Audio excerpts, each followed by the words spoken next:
Today I want to talk to you about permaculture and why I think that it is not just this weird thing that a bunch of weirdos do, why I think it's actually the way of the future. And we'll talk about a whole bunch of reasons why I think that anyone watching this video right now is kind of ahead of the game. And good for you. Get started on this stuff right away. That's why I made this YouTube channel, not to show you guys my forest, but to make you plant one.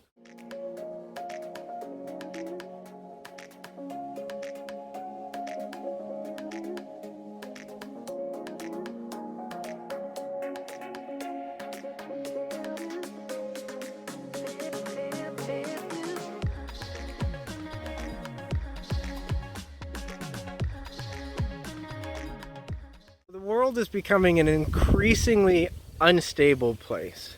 I don't usually talk about the negativity because as much as it might be one of the reasons why I started doing this, it's not the way and the reason that I want to use to inspire other people to follow. And that's really why I made this YouTube channel. Because I really think that humanity's at the crossroads now. Let's do a quick 30 seconds on the history of humankind. So basically, I think this is pretty much how it goes. We start to get a little more intelligent, start sharpening tools, and we start digging in the ground. We find this incredibly abundant energy source called oil, gas. And the energy per volume of this stuff, when combusted, kind of can't be touched, for a really long time in terms of technological progress. So you get this explosion of innovation. We all of a sudden have the energy to do so many things. We continue getting more intelligent about the ways that we use it, and we use it to leverage ourselves into easier work. Industrialization happens, and the whole world starts to get really small. We start spreading all over the place because it's really easy to make lots of food when you have this abundant energy source. The problem is, it's not infinite. So the technological level to be able to harvest this stuff and pull it out of the ground is pretty minimal. It's basically just being able to dig. And the ability to use it is also pretty minimal. It's basically fire. And it's not really until you start getting into way more complex tech, like, solar panel, nuclear energy, fission, fusion, that you can start to get more advanced ways of getting electricity and energy, using it to leverage work. So what happens when things get easy? Well, people get lazy. What happens when a kid inherits a fortune from their father? They kind of blow it. They kind of just spend it on everything because they never had to earn it.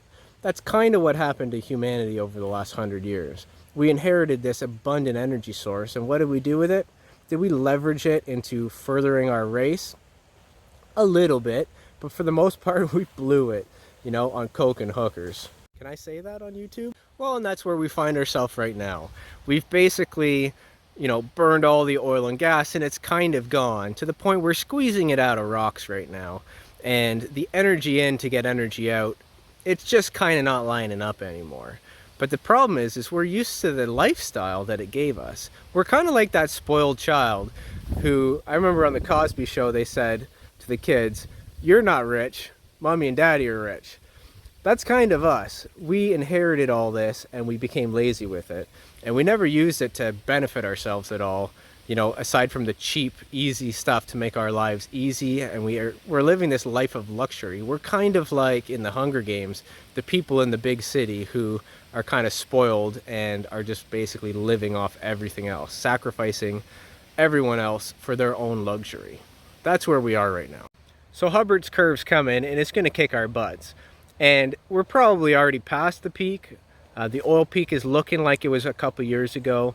And the coronavirus lockdown kind of made it a little bit easier because oil and gas demand went way down. So prices kind of got stabilized. But we're going to come pretty soon.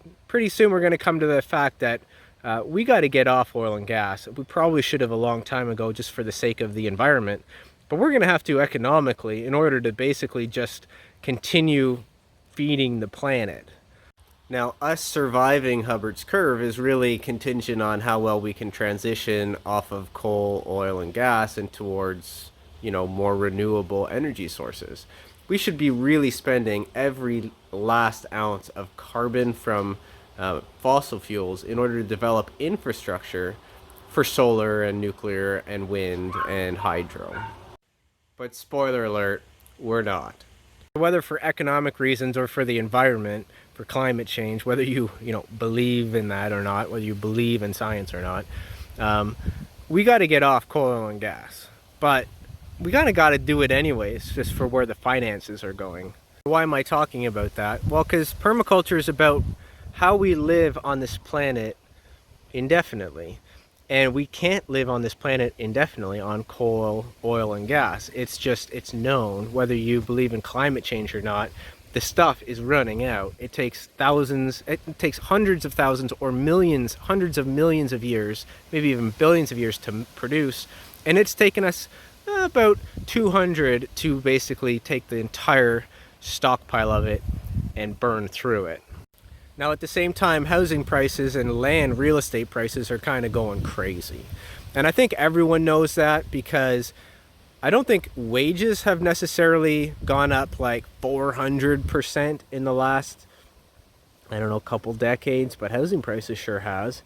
When I bought my first house, our house was like $275,000 for a 40-foot, 2,800 square foot house. That same house right now in the same area is probably around $850,000. Now, I don't think that students who start their jobs now are going to make a whole lot more than when I started. So if you're a young person and you're looking to buy a house, I feel terrible for you, because the economy of real estate prices and housing prices has gone insane, but wages haven't. Now, if you want really good information on this stuff, check out Richard Heinberg's End of Growth, and also check out Jeremy Rifkin on the Third Industrial Revolution. They talk about why efficiencies haven't really increased in the last while, and this is kind of really the crux about profits and capitalism going crazy, and it's really, really interesting. I would definitely, at the very least, check out Jeremy Rifkin's Third Industrial Revolution. It's a great talk. It's on YouTube. You can probably find it. Go listen to that. It's really interesting. If you haven't yet, it's really important that you understand this stuff, because this is where we're going, and it's important to kind of know where we're going. Even without the COVID economic lockdowns, the economy was looking like it was going to kind of take a hit anyways, for many reasons, but Hubbard's curve is a really, really obvious one. The important reason why we just can't have constant growth is because constant growth, Keynesian economic theory, we kind of need this constant growth, 2% inflation, in order to keep the economy going. And we're kind of stuck with the whole fact that we are living on a planet that can't have constant growth. Constant growth on a finite planet, it's fundamentally at odds with reality. Now, at the same time as all this is happening, automation is taking over and going crazy. What started as replacing blue-collar jobs in manufacturing is now completely taking over the workforce in terms of white-collar jobs and just process efficiencies. This is coming, and it's not going to get any worse. It's not going to get any better. At the same time, coronavirus has actually showed us that the work-from-home model really, really works and makes a lot of sense, specifically for all the office job. If you have to turn a wrench or serve food to somebody, that's one thing. You have to be there physically. But does somebody who lives in or works in a cubicle, do they have to necessarily come into the office? The management might think so, because why do you need so many managers if you're not having to police everybody? You don't have to babysit everyone, and all the work's getting done from home. So the push back to work, a lot of it is management trying to justify their existence and keep that fat, golden goose coming and laying eggs. But really, what we've really found is that work from home, this beta test through coronavirus, work from home has worked out really well. So what happens going forward? Let's project what happens to housing prices when more people are working from home, because companies don't have to pay rent, they don't have to pay utilities, they don't have to pay a lot of stuff to maintain an office building, like internet and office supplies, cleaning staff, You don't have to pay all that when someone's working from home, and they want to do that. So companies should really be looking to move to a work from home. And it's coming, it's already happening. And what happens when that takes over even more? Well, a lot of people who live in the city and they're paying $1 million for a townhouse are going to see these beautiful country lots with a little bit of space, gorgeous nature, and they're going to say, wait, my office can be here instead, and I can pocket maybe $250,000.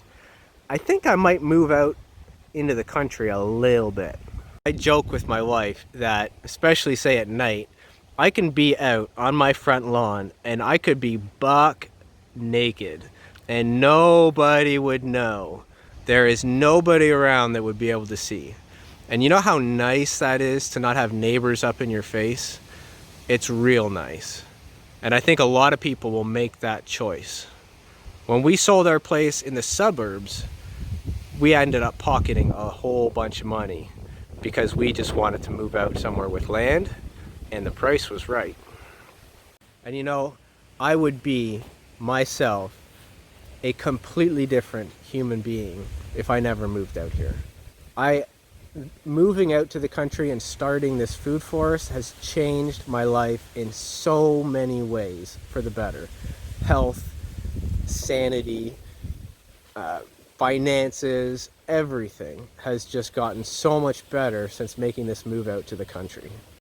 So when you've got a lot of people in the city selling their houses because they can work from home and they're moving out to the countries and the fringe areas for cheap land, you know, housing prices aren't going to stay propped up inflated. So I think if you're buying right now in the city, in the suburbs around a big city, because that's where the jobs are, you better be careful, because I think the landscape in a decade or two is going to really push people away from living in the city. And you might be looking to sell your house for a loss. So now we got more people moving out to the country. Maybe on smaller lots. They won't have maybe 100-acre lots, but they'll have quarter-acre lots, half-acre lots, 1-acre lots. And I'll tell you right now, I bought 5 acres thinking, I compromised on the size of the land. I wanted a couple 100 acres, but it has so many layers and levels here. It's got the stream, it's got the artesian well. The area is good. It's close to a hospital, it's close to schools, it's close to, say, stores like Home Depot if I need to go there. It's really, really good location. I compromised on the acreage. I actually found out I didn't, because you don't need 100 acres. In fact, if you have 100 acres, you're only going to use 2 of them. I have 5 and I only use maybe 2, maybe 1. And I'm at the limit of what I can basically manage and keep going.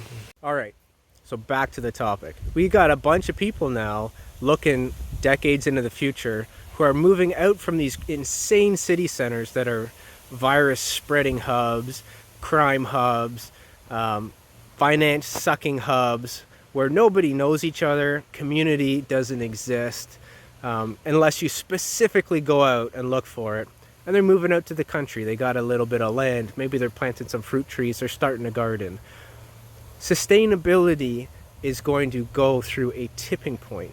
Gardening, feeding yourself is going to go through this tipping point where it goes from this thing where maybe someone that you know has a garden to everybody has a garden, because that's just what you do. And everybody grows their own food, cans it and stores it, because that's just what you do. Because, you know, maybe climate change is real, and maybe a lot of the areas that are currently growing our food are going through really hard times. Right now, it's already predicted that this season is going to be a terrible season for growing food, so better get stocked up and prepped. I don't want to cause panic, but my channel's not big enough to do that. Go out and buy canned goods, and enough to get you through, because if you're in a winter climate, you're not getting that stuff locally, and you depend on the logistics chain to get it. And if that logistics chain breaks down because of a winter COVID explosion, you might want to really think about having stuff stored in your house so that you don't have to worry and go to the stores. As bad as it is maybe right now to go to the stores, with COVID spreading. Imagine when the number of cases out there are multiplied by, say, 10. Would you rather go now or would you rather go then? So go infrequently, stock up, get your pantries full, and get stuff planted. You know, this fall is a good time to say plant fruit trees. Get stuff planted because it ain't getting any better, so get those trees growing now. Because, you know, it might be COVID right now. In the future, it might be climate change. It might be a refugee crisis. Imagine what happens when we have something like COVID happening at the same time as we have a refugee crisis. That is going to be a complete S show. And do you want to be in the suburbs? Or do you want to be in the city when that happens? I tell you right now, Ontario's going through our own explosion. And I know that's kind of funny to people in the States because, you know, we're getting maybe 1,000 cases right now in Ontario, but they're not near me. We have like 2 cases right now in my area. My kids are going to school. We're pretty cautious, but because we're outside of the city and the giant mess that's in the cities, we're pretty isolated from it actually. So you get a lot of self-resiliency from putting in permaculture style stuff, maybe making a focus towards getting some land and moving out of the cities. So what does your plan look like? Do you have a plan? Have you put together a plan? Where do you want to be in 5 years, 10, 20? Your plan, if you have one, probably looks a lot like just a slightly older you, maybe in a bit better financial position. But are you planning based on what the world is like now, or are you planning based on what the world is likely to be at the time that your plan's going to get executed? Because what's the point of somebody from 1980s making a plan for how their life's going to be in 2020 without taking into consideration the way that the world might change from then to now? The world now is very different than, say, maybe in the 1980s. So make your future plan, take into account where we're going. The economy's kind of also gone through a bit of a roller coaster right now, and a lot of people consider the stock market the economy, and it couldn't be further from the truth. For lots of reasons, but a lot of stimulus money goes to corporations, which you'd probably know if you trace the money. Very little actually made it into the hands of people, and all that goes back to corporations. Those corporations often kind of do things that benefits their stock and not necessarily producing better quality work, higher paid work that feeds back to the people. It usually just feeds back to the top people, you know, the execs and the CEOs. Now, there's a reason why the mega rich and wealthy have actually increased their wealth in the last year. And I don't think a whole lot of people can honestly say that they've had a banger of a year. And I think another wave of lockdowns and shutdowns based on coronavirus cases, if we don't get on top of it, and they have to lock down the economy again, the economy is going to go and it's going to be a dumpster fire because people are going to panic sell, and it is like you're going to want to get out. And the economy, the stock market will finally kind of match what the real economy is doing right now, and it's in big trouble. And another reason why is because of the amount of printing that happened in order for the stimulus bills all over the place, not just the States, Canada as well, injected a ton of free money out in the market. And we've been injecting free money into the market for a long time. It's kind of one of the things that caused the 2008 crash. And it's one of the reasons why Bitcoin, for example, even got invented, to basically get the control of the monetary policy away from the people who directly benefit from it. Now, a big thing that's going to happen with all that stimulus money and the free injection of money is obviously hyperinflation. Now, it's not going to happen yet because monetary velocity isn't there yet. Money has to be spent before and circulate before that inflation really starts hitting, and it takes time. It takes a lot of time for inflation to catch up with what physically triggered the inflation. And it's funny because when the stock market goes up, people are saying, oh, you know, look at the stock market, it's going up, the economy's great, you know, go Orange Man, good job. The funny thing is that inflation is probably one of the main drivers of actually the stock market going up. And I don't think your wages are probably inflating the same amount as the stock market or the dollar is going to inflate. So what happens when your buying power goes down, your wage stays the same? It's a big recession, and it's coming, so get ready for it. Matched at the same time as climate change causing difficult times to grow food, causing soil erosion, causing ocean acidification, causing economic and environmental collapse, insect collapse. There's a whole bunch of things that are happening right now that ain't getting any better, especially when the people who directly benefit from not doing it are the ones that are in charge making all the calls.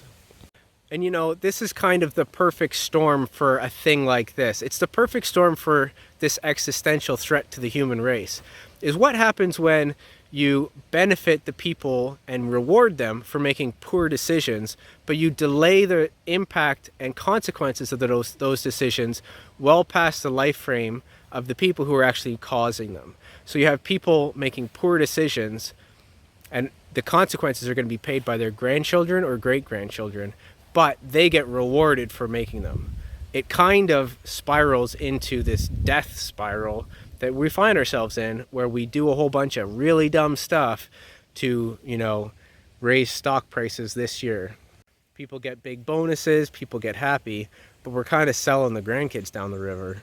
So this is a lot of doom and gloom, and I don't want it to be like that. I want to use this video, the goal of this video is to inspire you to generate and create self-resiliency in your life.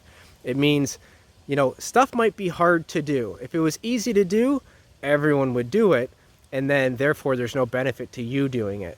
The fact that it's going to be very hard to do means that you can really benefit from doing these things, because nobody else has the power, the strength, and the will to do it. So where do you want to be in 4 years? This is where you could be in 4 years. I started this 4 years ago, and I've been enjoying the fruits of my labor for probably the last 3, and these last couple years have been starkly different, and I think next year is going to be a banger year for me. Remember the saying, the best time to plant a tree was 20 years ago. The second best time is this fall. Get going. So it's kind of a funny theory that climate change and automation and technology in the future is actually going to push people more into a self-resilient gardening, living with nature, living outside in the country lifestyle. It's kind of a bit of a weird stretch, but I really think permaculture is just where we're going, and we're going to get driven there no matter what we do. And if you think about it, it makes a whole lot of sense, because when a population reaches its hard cap limit on how far it can grow and it stretches, there's usually an elastic slash slingback that happens and kind of, you know, hard resets people in a very painful way, and shows them that, you know, you kind of have to maybe take care of the thing that you depend on. I think that's coming.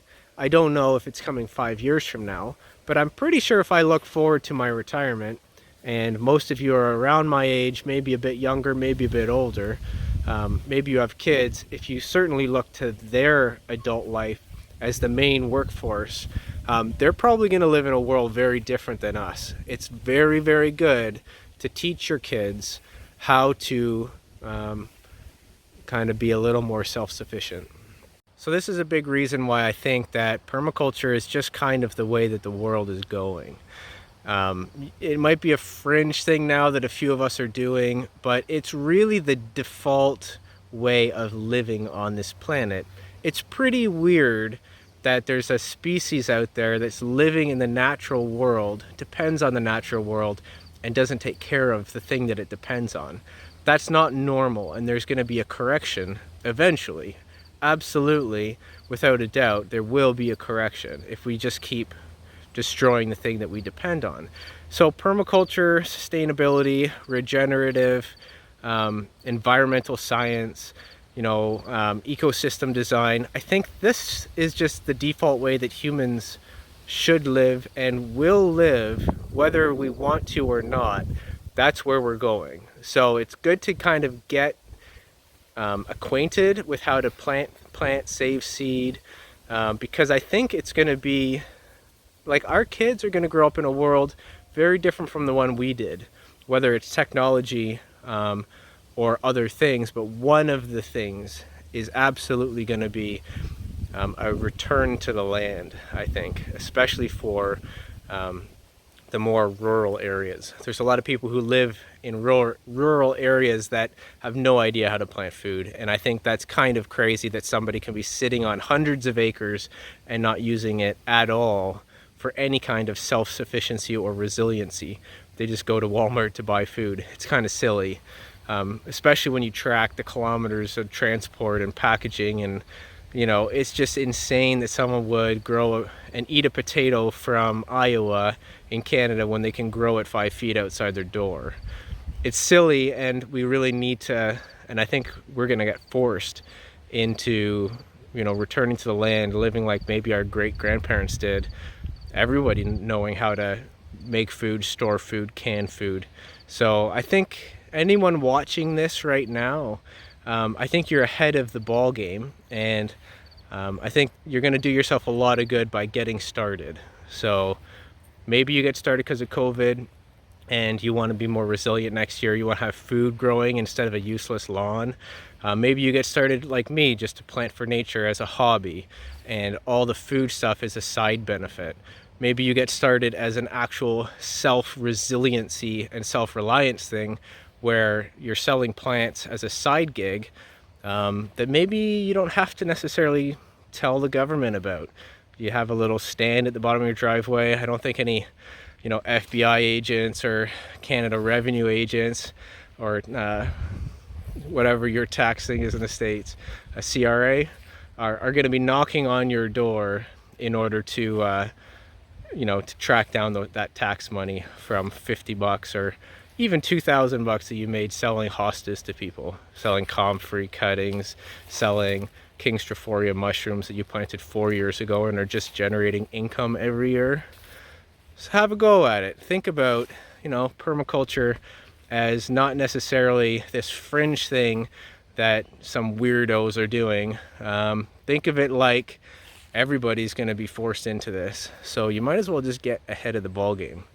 A little bit of self-resiliency and self-reliance is a very good thing, especially right now where we find ourselves in today.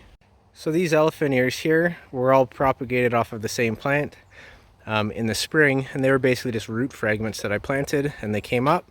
Now we're dividing some out. Some of them have 2 to a bucket. There's a bunch more that I could go pick up. We've potted a bunch up. I'm gonna try to probably stick it with this. I don't want to turn this into a job, but it's a bunch of free plants, and next year some of the small ones should be about this size, and this will sell for probably about 20 bucks, 25 bucks. Pretty good way to make some easy money. You know, that's very casually doing it, like extremely casually doing it, and probably could make a couple $100 from that. You know, it's always funny to me when people say, you know, how much does a food forest cost? Because, yeah, I guess maybe you got to get started, so it's an investment. But a food forest doesn't cost you money. It generates you income, and it generates you wealth. And the big difference with that is that I don't have to go get those things. I can go get them if I want to and sell them. So they're income when I maybe sell them, but when they're growing and multiplying out in my food forest, and food is growing out and multiplying in my food forest, I consider that wealth. Wealth is multiplying every single year.